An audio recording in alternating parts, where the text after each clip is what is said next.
નમસ્કાર વિદ્યાર્થી મિત્રો, તપોવન સાયન્સ એકેડમીમાં ફરીવાર આપનું હાર્દિક સ્વાગત છે। હું એવી આશા રાખું છું કે તમે જીનેટિક્સના દરેક ટોપિક ખૂબ જ સરસ રીતે સમજી રહ્યા છો। તો જેથી કરીને શું થાય ખબર, તમે જો જેટલું વ્યવસ્થિત જીનેટિક્સને સમજો ને તો એટલું તમને જો ક્વેશ્ચન કંઈ પણ જીનેટિક્સમાંથી ઇન કેસ ટ્વિસ્ટ કરીને પૂછાય તો તમે સારી રીતે એનો આન્સર આપી શકો છો। જીનેટિક્સ એમ જોવા જાય તો બહુ ઇમ્પોર્ટન્ટ ચેપ્ટર। હવે આપણે વાત કરીએ બહુજનીનિક વારસો। તો બહુજનીનિક વારસો એટલે શું? તો બહુજનીનિક આપણે પહેલા વારસો સમજીએ ને એ પહેલા બહુજનીન કોને કહેવાય તેના વિશે વાત કરીએ। તો બહુજનીન કે જેને બહુવિધ જનીન પણ કહેવામાં આવે છે। તો આ બહુજનીન એટલે શું? બહુ એટલે કે વધારે જનીન। સિમ્પલ રીતે કહીએ તો બહુ એટલે વધારે જનીન। તો વધારે જનીન કોઈ એક લક્ષણ માટે જવાબદાર હોય ને, એટલે કે કોઈ એક લક્ષણની અભિવ્યક્તિ માટે ઘણા બધા જનીન જવાબદાર હોય તો એને શું કહેવાય? તો બહુજનીન અથવા તો બહુવિધ જનીન કહેવામાં આવે છે। તો ચાલો ત્યારે આપણે એને એક પરફેક્ટ વ્યાખ્યાના સ્વરૂપે સમજીએ। તો એક લક્ષણ સામાન્ય રીતે 3 અથવા વધુ જનીનો દ્વારા નિયંત્રિત થાય છે। તો આવા જનીનોને બહુવિધ જનીન અથવા તો બહુજનીન કહે છે। મતલબ કોઈ એક લક્ષણ છે તો એ લક્ષણની અભિવ્યક્તિ છે, એ લક્ષણનું નિયંત્રણ જે છે તે 3 કરતાં વધારે જનીનો દ્વારા થાય છે। તો એને શું કહેવાય? તો એને બહુજનીન કહેવામાં આવે છે। અત્યાર સુધી આપણે શું જોયું? જેમ કે કેપિટલ ટી, આ એક જનીન છે તે કોઈ એક જ લક્ષણની અભિવ્યક્તિ કરે છે, જેમ કે વટાણાના છોડના ઊંચાઈની અભિવ્યક્તિ કરે છે। પરંતુ કેટલાક જનીનો એવા છે, કેટલાક લક્ષણો એવા છે, બરાબર?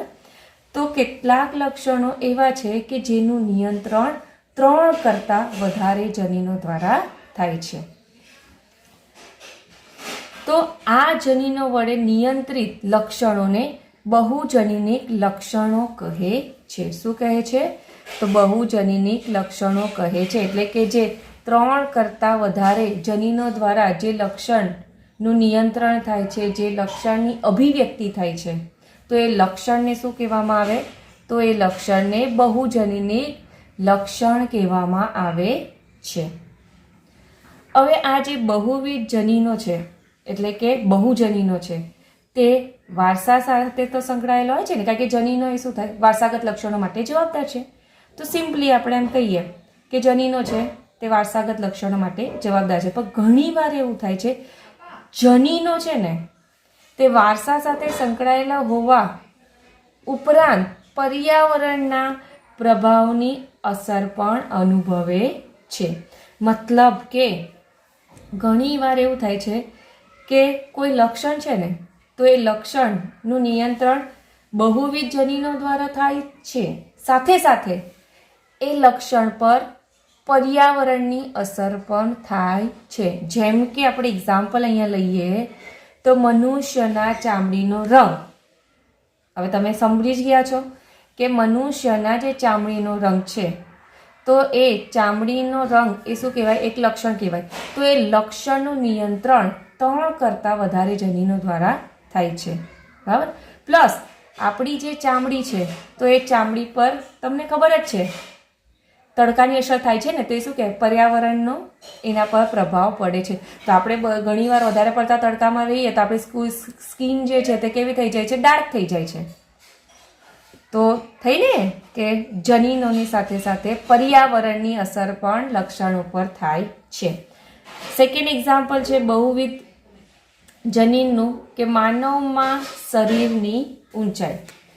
તો તમે વિદ્યાર્થી મિત્રો જોવો છો કે આપણે માનવની વાત કરીએ તો દરેકની ઊંચાઈમાં તફાવત છે। કોઈની 4.5 હોય, કોઈની 4.6 હોય, કોઈની 4.10 હોય, કોઈની 5 હોય, કોઈની 5.5 હોય, 3 હોય, 5.10 હોય, 5.8 હોય। તો એવી રીતે માનવમાં જે શરીરની ઊંચાઈ માટે જે જવાબદાર જનીનો છે તે કેટલા છે? તો 3 કરતાં વધારે.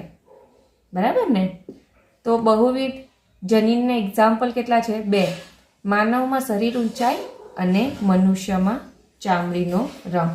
તો આવી રીતે માનવોમાં માત્ર ઊંચા અને નીચા એવા 2 વિકલ્પ નથી. બરાબર ને? માનવ છે તો આપણે વટાણાના છોડની જેમ આપણામાં ઊંચા કાં તો નીચા એવી રીતે આ ફક્ત 2 ઓપ્શન નથી. તમે જોઈ શકો છો હાઇટમાં કેટલું ડિફરન્સ હોય. તમે તમારા ક્લાસની જ વાત કરો. તમારા ક્લાસમાં બેસેલા હોય તો તમારા ફ્રેન્ડ્સ છે તો ઘણાની ઊંચાઈ કેટલી હશે? 5 ફૂટ હશે, ઘણાની 5 ફૂટ 1 હશે, ઘણાની 5 ફૂટ 4 હોય, ઘણાની 6 હોય, ઘણાની 6.3 હોય. તો આવી રીતે ઘણા બધા માનવ છે તો માનવના શરીરની ઊંચાઈમાં તમને તફાવત જોવા મળે છે.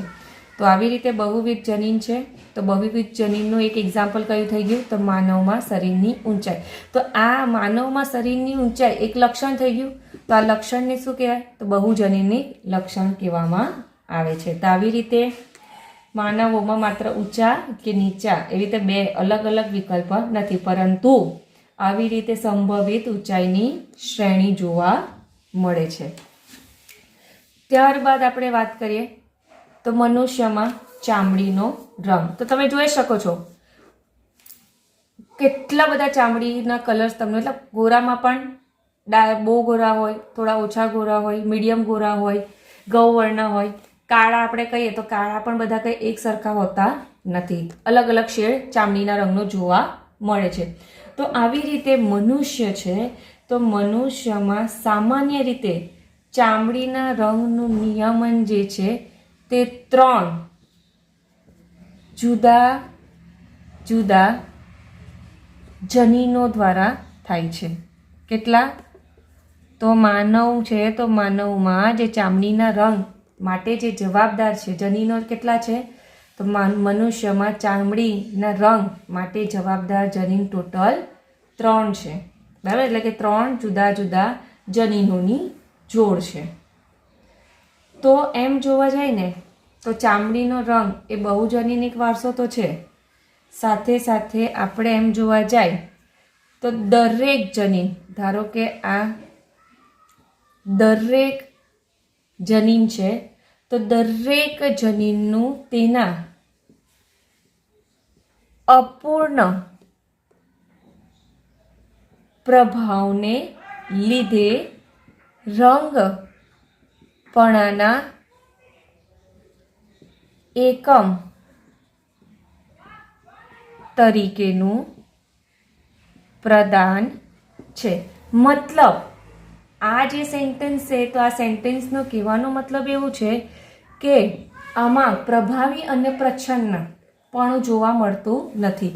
ધારો કે capital A, capital A, capital B, capital B, capital C, capital C. બરાબર? આ પ્રભાવી લક્ષણોની જોડ છે. ત્યારબાદ small a, small a, small b, small b, small c, small c આ પ્રચ્છન્ન લક્ષણોની જોડ છે. તો હવે આ જે capital A, capital A, capital B, capital B, capital C, capital C એ કેવા છે? તો એ પ્રભાવી LL છે. કેવા છે? તો એ પ્રભાવી LL છે. કે જ્યારે પણ આવી રીતે 3 પ્રભાવી LLની જોડ હશે ત્યારે મનુષ્યના ચામડીનો રંગ કેવો હશે? તો ચામડીનો રંગ ઘેરો એટલે કે શ્યામ વર્ણ જોવા મળે છે. અને જ્યારે પ્રચ્છન્ન એલીલની જોડ હશે કે કઈ?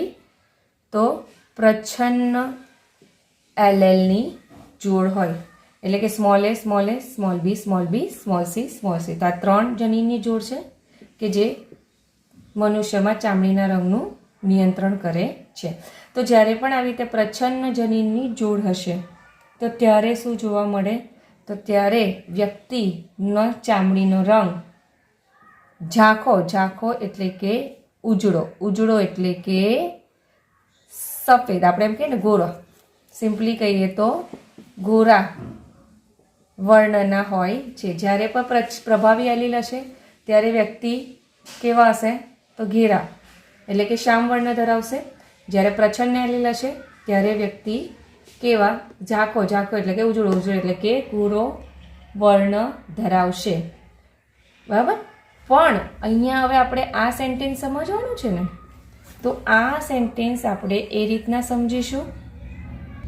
ચાલો હવે આ સેન્ટેન્સ સમજવાનું છે ને, તો ચાલો આપણે કહીએ તો જ્યારે પણ હવે તમને ખબર જ છે સંકરણ થાય અથવા તો જન્યુનું નિર્માણ થાય તો આમાંથી એક જનીનો આવશે અને આમાંથી એક જનીનો આવશે. જેમ કે મધર પ્રચ્છન્ન છે, એલીલ ધરાવે છે, ફાધર પ્રભાવી એલીલ ધરાવે. તો તમને ખબર છે આવનાર સંતતિ છે તો F1 પેઢીમાં capital A, small a, capital B, small b, capital C, small c.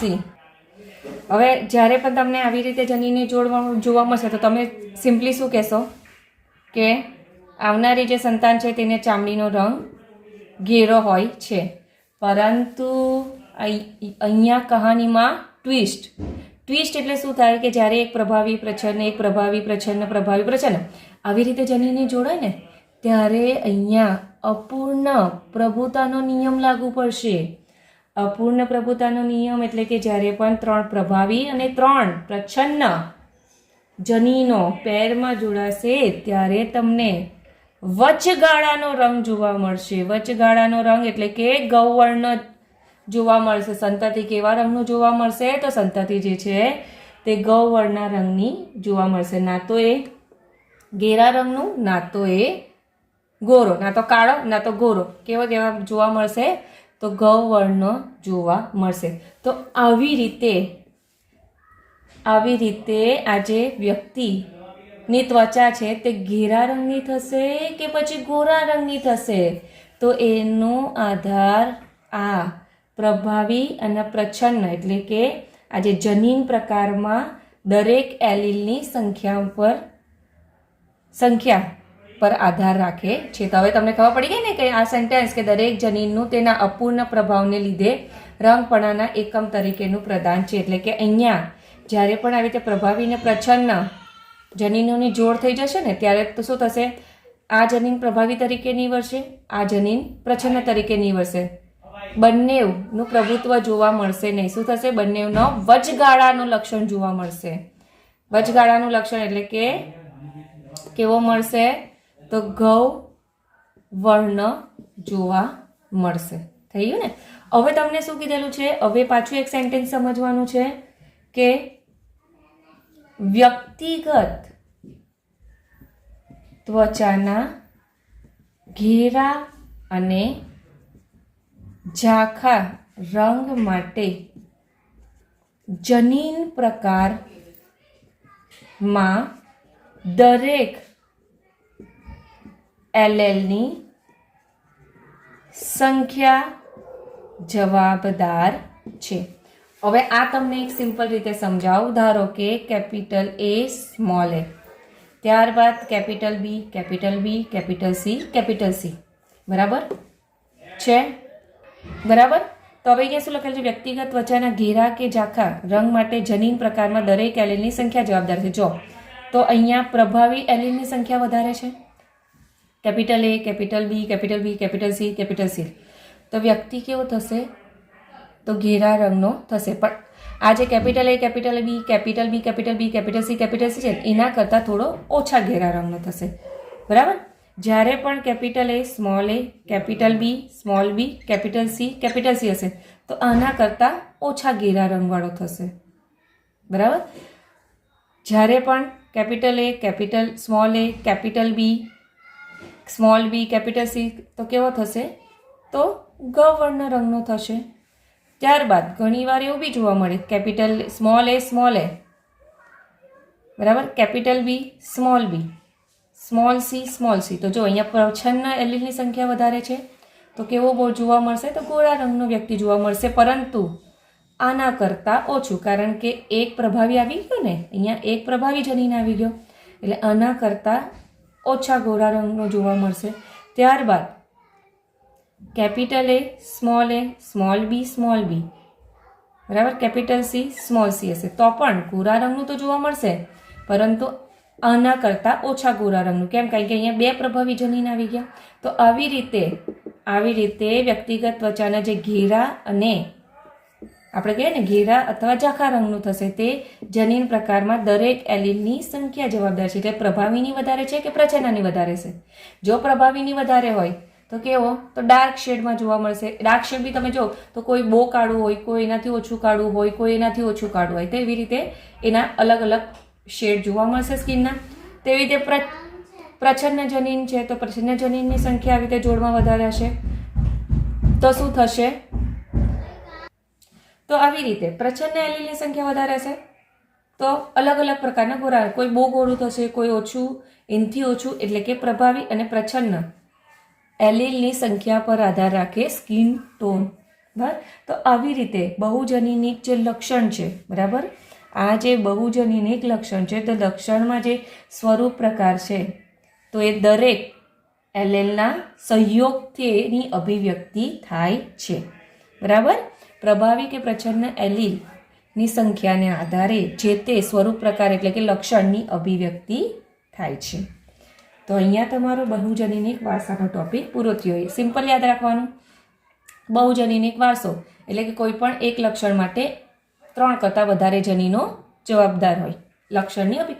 હવે એ લક્ષણ કયું છે તો એ લક્ષણને શું કહેવાય? તો બહુજનીનિક લક્ષણ કહેવામાં આવે. તમારા ચોપડીમાં 2 એક્ઝામ્પલ આપેલા છે અને તમને આ સેન્ટેન્સ આઈ હોપ સમજ પડી હશે કે અહીંયા અપૂર્ણ પ્રભુ કેમ કીધેલું છે કે જ્યારે પણ આવી રીતે જોડ બને છે ત્યારે સિમ્પલી આપણે શું કહીએ? ઘેરો રંગ જોવા મળશે, પણ એવું નથી. શું થાય છે? અપૂર્ણ પ્રભુતાનો નિયમ અહીંયા લાગુ પડે છે. તો આ પણ એક પ્રકારના આપણે મેન્ડલના નિયમની મર્યાદા કહી શકીએ. ચાલો ત્યારે વિદ્યાર્થી મિત્રો હવે આપણે વાત કરીએ પ્લિયોટ્રોપી વિશે કે એક્ઝેક્ટલી પ્લિયોટ્રોપી એટલે શું. તો પ્લિયોટ્રોપી એટલે શું કહેવાય તે પહેલાં આપણે પ્લિયોટ્રોપી જનીન કોને કહેવાય તેના વિશે વાત કરીએ. તો કેટલાક જનીનો એક કરતાં વધારે અસરો સાથે સંકળાયેલા હોય તો તેને પ્લિયોટ્રોપિક જનીન કહેવામાં આવે છે. મતલબ કે કોઈ એક જનીન હોય તો એ એક જનીન એક કરતાં વધારે લક્ષણોની અભિવ્યક્તિ કરે. બરાબર? જેમ કે આપણે કેપિટલ ટી હતું તે ઊંચાઈના લક્ષણની અભિવ્યક્તિ કરે. તો એવી રીતે આ જનીન જે છે તો એક જ લક્ષણની અભિવ્યક્તિ કરે છે. પણ ઘણી વાર એવા જનીનો પણ જોવા મળે છે કે જે એક કરતાં વધારે લક્ષણોની અભિવ્યક્તિ સાથે સંકળાયેલું હોય છે. તો એવા પ્રકારના જનીનને શું કહેવામાં આવે? તો એ પ્રકારના જનીનને પ્લિયોટ્રોપિક જનીન કહેવામાં આવે છે. હવે વાત કરીએ પ્લિયોટ્રોપી એટલે શું. પ્લિયોટ્રોપી એટલે શું કહેવાય કે એક કરતાં વધારે અસરોની અભિવ્યક્તિ કરવાની જનીનોની જે ક્ષમતા છે તો એ ક્ષમતાને પ્લિયોટ્રોપી કહેવામાં આવે છે. એટલે કે કોઈ એક જનીન દ્વારા એક કરતાં વધારે સ્વરૂપ અથવા તો આપણે એમ કહીએ કે અસરો અથવા તો લક્ષણોની અભિવ્યક્તિ થાય તો એ અભિવ્યક્ત કરવાની જનીનની જે ક્ષમતા છે તો એ ક્ષમતાને પ્લિયોટ્રોપી કહેવામાં આવે છે. ત્યારબાદ જોઈએ પ્લિયોટ્રોપિઝમ. પ્લિયોટ્રોપિઝમ એટલે શું કહેવાય કે ઘટના એટલે કે એક જનીન દ્વારા વધારે અસરો દર્શાવવાની જે ઘટના છે તો એ ઘટનાને પ્લિયોટ્રોપિઝમ કહેવામાં આવે છે. તો જો તમને એમ થશે ટીચર 3 વસ્તુ તો સેમ જ છે તો ફરક શું છે? તો જો પ્લિયોટ્રોપિક જનીન એટલે આપણે એમાં જનીનની વાત કરીએ છીએ. બરાબર? કે એવા જનીન કે જે એક કરતાં વધારે અસરો સાથે જોડાયેલો હોય.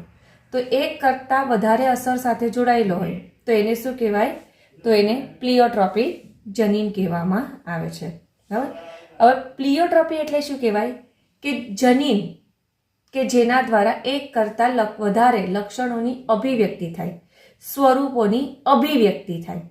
તો એ અભિવ્યક્ત કરવાની એની જે ક્ષમતા છે ને તો એ ક્ષમતાને પ્લિયોટ્રોપી કહેવામાં આવે. અને ઘટના શબ્દ આવે તો એને શું કહેવાય? તો પ્લિયોટ્રોપિઝમ કહેવામાં આવે છે કે એક જનીન દ્વારા વધારે અસરો દર્શાવવાની જે ઘટના છે તો એ ઘટનાને શું કહેવામાં આવે તો પ્લિયોટ્રોપિઝમ કહેવામાં આવે છે કે કોઈ એક જનીન દ્વારા શું થાય તો એક જનીન દ્વારા એક કરતાં વધારે સ્વરૂપ પ્રકારની અભિવ્યક્તિ થાય તો એની માટે જે જવાબદાર જનીન હોય તો એને પ્લિયોટ્રોપિક જનીનની જે ક્ષમતા હોય તો એને પ્લિયોટ્રોપી કહેવામાં આવે અને એક ઘટના તો એ ઘટનાને પ્લિયોટ્રોપિઝમ કહેવામાં આવે છે. તો ચાલો ત્યારે આપણે જોઈએ પ્લિયોટ્રોપિક જનીનની હવે અભિવ્યક્તિ વિશે વાત કરીએ. આપણે કહીએ ને કીધું કે ભાઈ એ જનીન જે છે તે એક કરતાં વધારે અસરો દર્શાવે છે ને, એક જ જનીન દ્વારા વધારે અસરો જોવા મળે છે. તો હવે એ જનીનની અભિવ્યક્તિ વિશે વાત કરીએ. તો મોટા ભાગના કિસ્સામાં પ્લિયોટ્રોપીની પ્રક્રિયા અંતર્ગત એટલે કે પ્લિયોટ્રોપીની પ્રક્રિયાના અસર હેઠળ બરાબર. તો મોટા ભાગના કિસ્સામાં પ્લિયોટ્રોપીની પ્રક્રિયા અંતર્ગત જનીનની અસર ચયાપચયિક પથ ઉપર થાય છે. એટલે કે પ્લિયોટ્રોપી છે તો પ્લિયોટ્રોપી માટે જે જવાબદાર જનીન છે તો એ જનીનની ખાસ અસર ચયાપચયિક પથ ઉપર જોવા મળે છે. શેના ઉપર જોવા મળે છે તો ચયાપચયિક પથ ઉપર જોવા મળે છે.